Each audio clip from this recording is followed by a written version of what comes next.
So today I'm going to recite a story that I have memorized since I was 4 and 5 years old. A story that my mom used to read to me from a book, an old English storybook. It had a black spine and a red cover. But before I get into the story, I wanted to give you some background kind of information, kind of about my story time, um, things that I liked to do when I was little. This is stuff that autistic kids um, really enjoy. Um, Reading was difficult for me in school. They, um, I had attention deficits, and like I just couldn't hold attention. Um, a few times the teachers had asked me if they asked me like, what happened? We were talking to you, but you didn't um, respond. You just stared. And I think they were getting concerned that I had seizures. That is possible because the seizures do run on my dad's side of the family.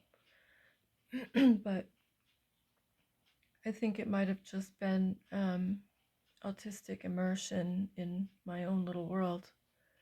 Sometimes being so deeply in thought in something, and it just takes me away from where I'm at, even now, and have no awareness of what's going on around me until something startles me. But um,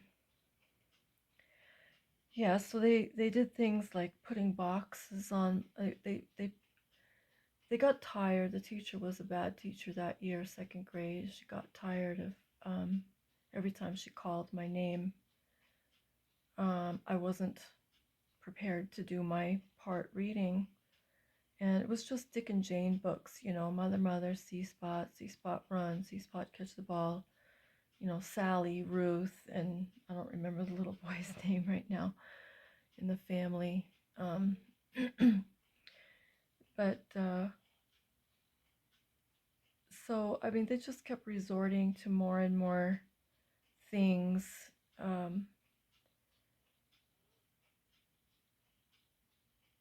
they tried they tried putting these cardboard boxes. It was like a regular cardboard on the inside, but on the outside it was like the faux paper wood grain, dark wood grain. And um, so if the box was closed, and they set it on my desk, they would have cut off the front, which I was facing, and the top. But the box came ready like that without those two sides, and they just had to fold it together and put it on my desk. But when they weren't looking, because I just found it kind of cool, to have that privacy in school. Like I really loved it, and I wanted more. And I was a kid, I wanted to be like, I was always hiding in boxes, in baskets, in my closet, my toy box, under the bed, in the couch, behind the couch, like outside in some bush. Like anytime we played hide and seek, no kids could find me. My daughter was like that. One time we were about ready to get a search party out because she was so sure that when we were calling her, we were trying to trick her into losing. And so she wouldn't come out, you know. But on the other hand, I was really good at finding kids. They could never find spots where I couldn't find them, except my daughter. So anyway, it was hard. Reading was hard. So I really enjoyed my mom reading to me. And at that young age, I got my first taste of having stories read to me without my mom. She got me a little record player and a bunch of little read-along books, which came with a little 45 record and you would put the little record on the record player and start it up. And in the beginning, um, it would tell you to read along, um, and you can read along. And when it is time to turn the page, Tinker Bell will ring her little bell like this, ring. And so, whenever you hear Tinker Bell ring the bell, you would turn the page. So that was pretty good. I got a good grasp of phonics, but dyslexia was a big part, and I'm diagnosed with ADHD and ADD, the inattentive type they call it. I don't know, bunch of words.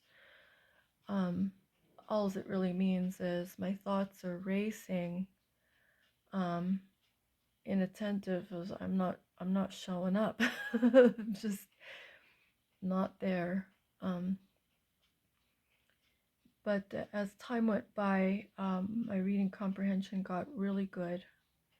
My ability to write like notes and do book reports and essays, like I really couldn't comprehend. I can't visually picture it. So I'm like a half visual and half non-visual person.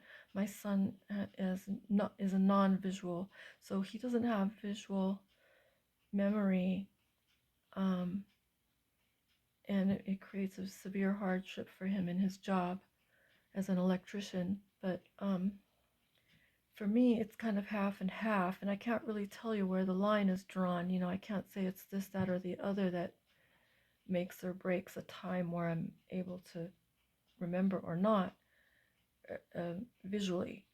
So I have photographic memory, which is really that's kind of interesting. That's a story all to itself. There's a time, where it was there, and then something happened, and it wasn't working the same anymore. But I retained what I had already memorized, which is the story I'm going to share with you. And after it happened, the stories I learned afterwards and things I learned afterward were not so easy to remember, like commit to memory, if they were not told to me regularly enough and for a long enough time period. And the same as it just holds true to this day. So I've had certain bad people in my life brag and tell me they're bragging stories about the horrible things they've done to other people and can do, and that they know certain other bad circles of people had done to some people, and things as bad as car bombings and mafia punishments. But anyway, so hearing that stuff over and over and over and over and over again, really they should have gotten rid of that person, because I would have, if I was the mafia, I would have got rid of him, because he's a fool. He was jeopardizing everything, telling me everything. What business was it of mine? But anyway, I have it completely memorized and stored it somewhere. Stored it somewhere for protection. So anyway, that's off topic, but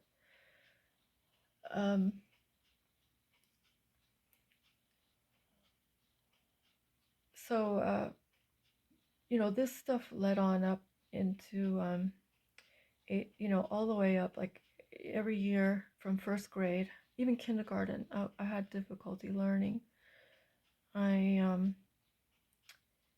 I couldn't get the answers right that other kids were able to get the answers right. That's partly the autistic. It's just the logical thinking that I don't know why schools just don't.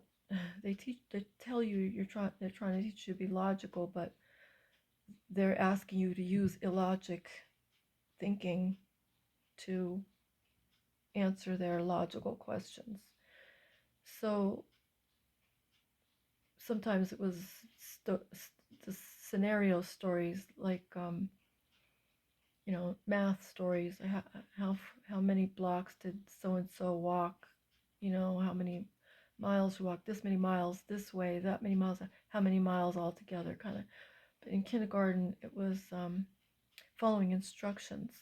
So like first cut, or first color, then cut, then paste, then something else, label or whatever, and it was just too many steps for me.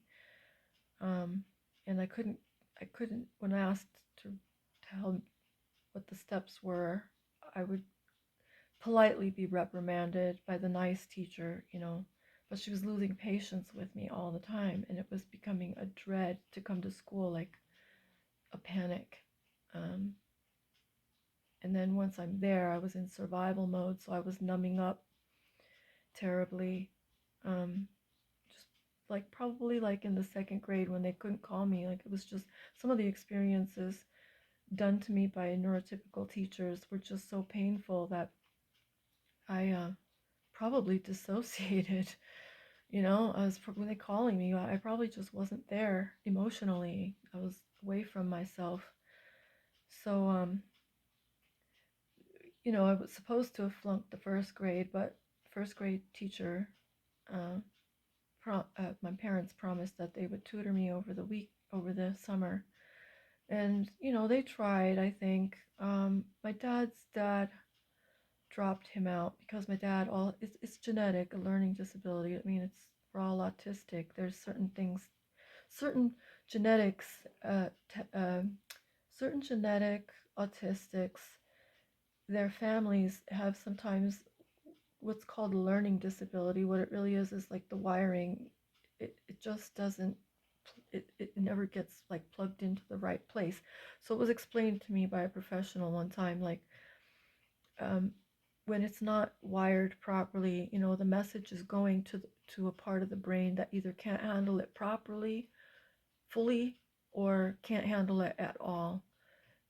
Sometimes there's just like the highway is missing the middle, and so it goes so far and then it can't go any further. But the place is there. Just it starts to atrophy because you, like, not atrophy, but like the brain doesn't keep what it doesn't use, and or it sends it to the left side of or the right side of the brain, which isn't meant to handle certain things, and it has to kind of, to the best of its ability, write a script for it. And it was said, either your brain doesn't code things properly when it files it away, it can't retrieve it because it's not coded properly, or it's coded properly but it can't place it in the right place, and it's lost and can't retrieve it. So this it just went on year after year, where they just kept like letting me pass with an F and a D, lots of D's and C's, and a B here or there sometimes. 10-minute math, they said that's one of the greatest proofs of time blindness is when the kids can't do 10-minute math. There's a video I have in my playlists about a professional explaining that. And anyway, so lots of stuff like that, and then it was like I was a walking contradiction to them. They see I was like off the charts smart in certain things, but I say like, yeah, throw me over the cliff, stupid, in another way. I just can't function. I can't achieve. So 8th grade, I failed, and how I got around it was when I moved to my dad's. I tried enrolling in their high school, where it was 7, 8, 9, 10, 11, and 12, but they said I couldn't go there because I had failed the 8th grade, so I had to go to a junior high, which I had to take a bus to go to. So in Manhattan, and JHS 104. And so in that school, they had 7, 8, and 9. So I was able to go into the 9th grade rather than failing, because the only reason they made me fail the 8th grade was because I couldn't graduate junior high, which was we were 7th and 8th grade junior high. So if you can't graduate your junior high, you can't go to the next level even with your low grade or however, just like they did to me in all the way up to 6th. So anyway, loophole. I got into the 9th grade because it was a junior high that had a 9th grade in it. And math teacher, I have dyscalculia, but she went over the rules every single day for, we got up to algebra, and in algebra, she just went over the rules every single day like a drill. She wouldn't hit one lesson without going over all of the algebraic rules, how to do the operations. And then I had everything in my notebook so I could refer to it. She always kept it on the chalkboard. Like, she was excellent. But still, it didn't address the memory problem, the short-term memory problem. So that's like a chasm between my photographic memories and short-term memory deficit. Probably a lot of the TBIs did it. And the encephalitis, I had chickenpox and rubella at the same time, and got encephalitis at 4.5 years old. So anyway, so I struggling. Math was a huge problem, especially in 9th and 10th grade. So in 9th, Phoenix High School, I was really struggling with the math. I was doing good in every other class except science and math, where numbers were required. History, where numbers, dates, and names, and basically nouns. I have an issue with nouns a lot of times. Yeah, so I had low grades in science and history, but good passing, like good grades, excellent grades, and everything else. And I just couldn't do the math. I was stuck. I got to a certain spot in the book where the addition started turning into decimals, and once we get to fractions, I'm lost. I have never been able to do fractions. I understand what they are on a cup. I understand, 4th cup, 3rd cup, that I can't process them whatsoever. So anyway, come the 10th grade, I moved to Arizona, Apache Junction. In the first quarter of the 10th grade, I had straight A's in language, dance, which was gym, I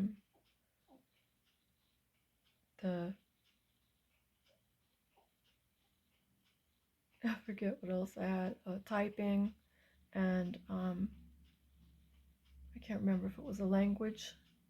I think that was the 8th grade, French. But anyway, my principal got fed up with, well, the teacher basically, like, had to say, like, this pupil can't pass my class anymore. I couldn't do the homework because I couldn't do it. And art. I had art. It was straight A's. So when the matter came to the principal, she basically told my mom, tell her, go take her GED, and force dropped me out. The principal signed me out of high, high school in the first quarter of the 10th grade. So I only have completed a ninth grade education, but it's not really much of it's a patchy education because there's chunks I just couldn't learn. Like my history teachers, in eighth grade, they took me aside and they were like, man, I mean, the comments you give about history and everything, we noticed that you just can't seem to say dates and names, but you can tell it better than the kids. Is there any way like you could just try to take better notes and study your notes and pass your tests, getting your dates and names correct, because that needs to be there to show that you know it. And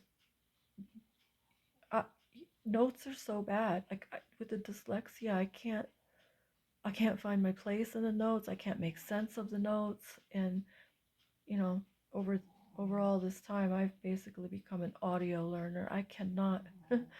I can read. I have great comprehension, good, really pretty good language skills. Not as good as some people I hear, but it's just so. Anyway, I loved hearing stories, and here I am, 4 or 5 years old, and listening to these little records, and some are Winnie the Pooh, like the whole collection of Winnie the Pooh, and Peter Pan, and there was I'm getting off track because I'm thinking of this little English storybook. So anyways, the story I am going to recite to you is if you hear sounds you hear this sound back? You hear that? That's my little dog snoring. I meant to say that at the beginning. When you're listening to me, you're going to hear my little dog snoring.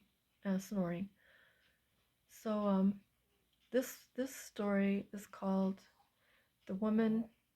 I think it's called The Woman and the Little Pig in the Style, or The Woman Who Found a Crooked Sixpence. I never was really pay attention to I never really had paid attention to the title, but I did to the story. So here it is. It's once upon a time there was a little old woman who was sweeping her house and came across a crooked sixpence, and she said to herself, "Oh my, a crooked sixpence! What shall I do? I know, I shall go to market and buy myself a pig." So the next day, the little old woman set off to market, and she bought herself a pig. And on the way back, she met a stile, but the pig wouldn't go over the stile.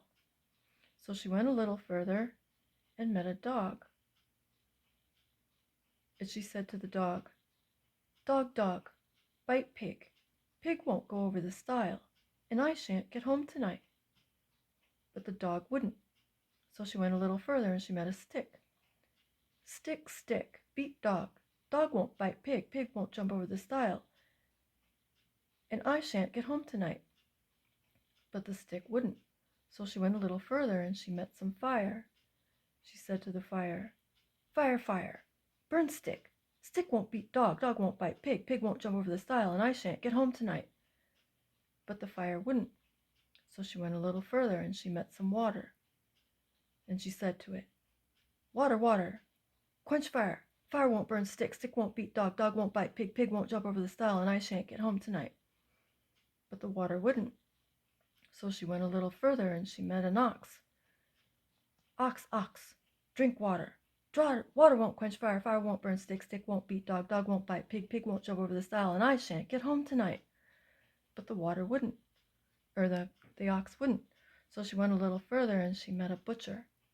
And she said, Butcher, butcher, kill ox. Ox won't drink water, water won't quench fire, fire won't burn stick, stick won't beat dog, dog won't bite pig, pig won't jump over the stile, and I shan't get home tonight. But the butcher wouldn't. So she went a little further and she met a rope. And she said, Rope, rope, rope, hang butcher. Butcher won't kill ox. Ox won't drink water. Water won't quench fire. Fire won't burn stick. Stick won't beat dog. Dog won't bite pig. Pig won't jump over the stile. And I shan't get home tonight. But the rope wouldn't. So she went a little further and she met a rat. Rat, rat, gnaw rope. Rope won't hang butcher. Butcher won't kill ox. Ox won't drink water. Water won't quench fire. Fire won't burn stick. Stick won't beat dog. Dog won't bite piggy. Piggy won't jump over the stile. And I shan't get home tonight. But the rat wouldn't. So she went a little further and met a cat. And she said, Cat, cat, kill rat. Rat won't gnaw rope. Rope won't hang butcher. Butcher won't kill ox. Ox won't drink water. Water won't quench fire. Fire won't burn stick. Stick won't beat dog. Dog won't bite piggy. Piggy won't jump over the stile. And I shan't get home tonight. But the rat said to her, or the cat said to her, if you will go over, did I say that right? Did I get to the cat? She went a little further and she met a cat. Cat, cat, kill rat. But the cat wouldn't. But he said to her, if you will go over to yonder cow and fetch me some milk, I will kill the rat for you. So she went over to the cow and she said to the cow, Cow, cow, please give me some milk. So the cat will kill the rat, because the rat won't gnaw the rope. Rope won't hang the butcher. Butcher won't kill the ox. Ox won't drink the water. Water won't quench fire. Fire won't burn the stick. Stick won't beat the dog. Dog won't bite the piggy. Piggy won't jump over the stile. No, shan't get home tonight. So the cow said to her, if you will go over to yonder, I think it was the word fodder, and fetch me some hay, I will give you the milk. So she fetched the hay, and as soon as the cow had eaten the hay, he gave her the milk. And she hurriedly brought the milk to the cat. And as soon as the cat had lapped up the milk, the cat began to kill the rat. The rat began to gnaw the rope. The rope began to hang the butcher. Butcher began to kill the ox. Ox began to drink the water. Water began to quench fire. Fire began to burn the stick. Stick began to beat the dog. Dog began to bite the pig. Piggy jumped over the stile. And the old woman got home that night. That's it. End of story. And I'm about to push the button.